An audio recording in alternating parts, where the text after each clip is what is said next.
Hello friends, welcome to Ranjani's kitchen. இந்த சம்மருக்கு ஏற்ற மாதிரி ஒரு லக்ஸூரியஸ் பாத்திங் எக்ஸ்பீரியன்ஸ் கொடுக்கக்கூடிய கூலிங் சோப் தான் பார்க்க போகிறோம். Cold process soap. இந்த சோப் பண்ணுறதுக்கு நான் 3 இன்க்ரீடியன்ட்ஸ் தான் யூஸ் பண்ணியிருக்கிறேன். ஆலிவீரா, கோகோனட் மில்க், தேங்காய் பால், தேங்காய் எண்ணெய், இது 3 மட்டும்தான் யூஸ் பண்ணியிருக்கேன்.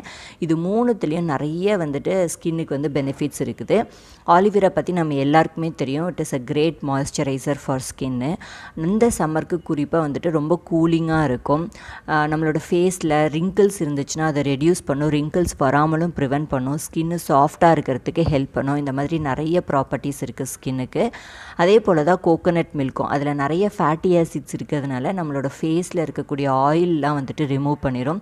அதில் நிறைய ஆன்டி பாக்டீரியல் ப்ராப்பர்ட்டிஸ் இருக்கனால ஃபேஸில் பிம்பிள்ஸ் ஏதாவது இருந்துச்சுன்னா கூட ரெடியூஸ் பண்ணும், டார்க் ஸ்பாட்ஸ் ரெடியூஸ் பண்ணும். குறிப்பாக இந்த வெயிலுக்கு நம்ம வெளியில் போயிட்டு வரோம் அப்படின்னா ஸ்கின்னு டேன் ஆகுது அப்படின்னா அந்த ஸ்கின் டேனை ரெடியூஸ் பண்ணும். சன்பர்ன் ஏதாவது இருந்துச்சுன்னா கூட அதை ரெடியூஸ் பண்ணுறதுக்கு ஹெல்ப் பண்ணும். அதே போல் தான் கோகோனட் ஆயிலும். கோகோனட் ஆயில் இந்த சோப்பில் நான் 20% சூப்பர் ஃபேட்டோட யூஸ் பண்ணியிருக்கிறேன். ஸோ அதனால் ஒரு லக்ஸூரியஸ் பாத்திங் எக்ஸ்பீரியன்ஸ் கொடுக்கும். பபிள்ஸ் பார்த்திங்கன்னா நுரைகள் ரொம்ப சூப்பராக நிறைய நுரை வரும். கோகோனட் ஆயில் நான் 20% சூப்பர் ஃபேட் யூஸ் பண்ணுறதுனால நல்ல மாய்ஸ்சரைசராக இருக்கும். கோகோனட் ஆயிலில் மெயினாக பார்த்திங்கன்னா நிறைய லாரிக் ஆசிட் இருக்கும். அதனால் இதில் நிறைய anti bacterial, anti fungal properties இருக்குது. ட்ரை ஸ்கின்னுக்கு நல்லா இது ட்ரீட் பண்ணும். குறிப்பாக இந்த சம்மருக்கு ஸ்கின்னு ட்ரை ஆகாமல் இருக்கிறதுக்கு ஹெல்ப் பண்ணும். ஸோ இது போல் இந்த 3துலேயுமே கோகோனட் ஆயில், கோகோனட் மில்க், ஆலிவீரா 3துலேயுமே ஸ்கின்னுக்கு நிறைய பெனிஃபிட்ஸ் இருக்குது. குறிப்பாக இந்த சம்மருக்கு ஏற்றதாக இருக்கும். ஸோ ஃபஸ்ட்டு பார்த்திங்கன்னா நான் ஆலிவீரா கட் பண்ணிவிட்டு ஜெல்லை எடுத்து அந்த ஜெல்லை ஃப்ரீஸ் பண்ணி வச்சுக்கிட்டேன். ஏன்னா அதை தான் நான் லைவ் சொல்யூஷன் ப்ரிப்பேர் பண்ணுறதுக்கு யூஸ் பண்ண போகிறேன்.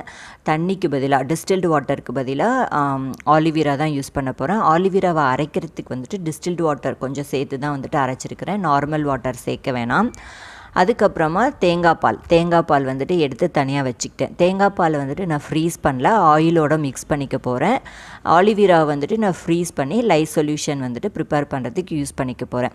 நான் முன்னாடியே சொன்ன மாதிரி இந்த ரெசிபிக்கு கோகோனட் ஆயில் மட்டும்தான் யூஸ் பண்ண போகிறேன். கோகோனட் ஆயில் தான் மெஷர் பண்ணி வச்சுருக்கிறேன். சுத்தமான தேங்காய் எண்ணெய் எடுத்துருக்கிறேன். இது எங்களோட மரத்துலேருந்தே எடுத்த தேங்காயில் பண்ண தேங்காய் எண்ணெய், சுத்தமான தேங்காய் எண்ணெய் எடுத்து வச்சுருக்கிறேன். இப்போ ஃப்ரீஸ் பண்ண ஆலிவீரா எடுத்து அதில் லைவ் சொல்யூஷன் ரெடி பண்ணிகிட்ருக்கிறேன். ஸோ டோட்டலாக பார்த்திங்கன்னா வாட்டர் இந்த ரெசிபிக்கு 402 கிராம்ஸ் தேவைப்படும்.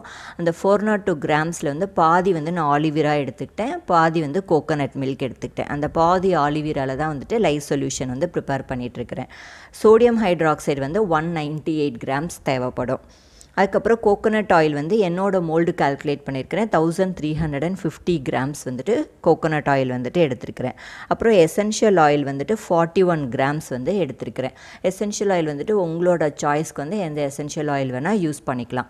So first lye solution prepare பண்ணிவிட்டு அதில் சோடியம் லாக்டேட் கொஞ்சமாக ஆட் பண்ணியிருக்கிறேன். சோப்பு திக்காகிறதுக்கு ஹெல்ப் பண்ணும். சோடியம் லாக்டேட் அது ஒரு சால்ட் சொல்யூஷன் தான். அதுக்கப்புறம் கோகோனட் ஆயிலில் ஃபஸ்ட்டு கோகோனட் மில்க்கு போட்டு பிளெண்ட் பண்ணிவிட்டு அதுக்கப்புறமா லைவ் சொல்யூஷனை நான் கொஞ்சம் கொஞ்சமாக ஆயிலில் சேர்த்துக்கிறேன். லைவ் சொல்யூஷனை சேர்க்கும் போது ஃபில்டர் பண்ணி சேர்த்துக்கோங்க.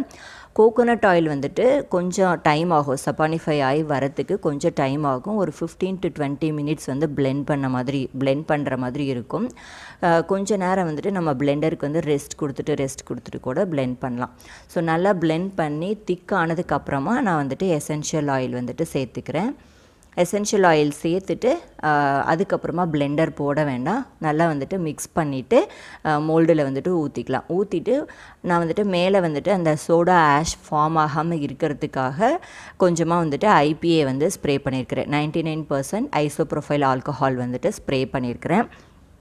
24 ஹவர்ஸ் நான் அப்படியே விட்டுட்டேன். அதுக்கப்புறமா கட் பண்ணி ஒரு 2 months ட்ரை பண்ணிவிட்டு அதுக்கப்புறமா நான் pH டெஸ்ட் பண்ணி அந்த pH டெஸ்ட்டும் இந்த வீடியோவோட எண்டில் இன்க்ளூட் பண்ணியிருக்கிறேன்.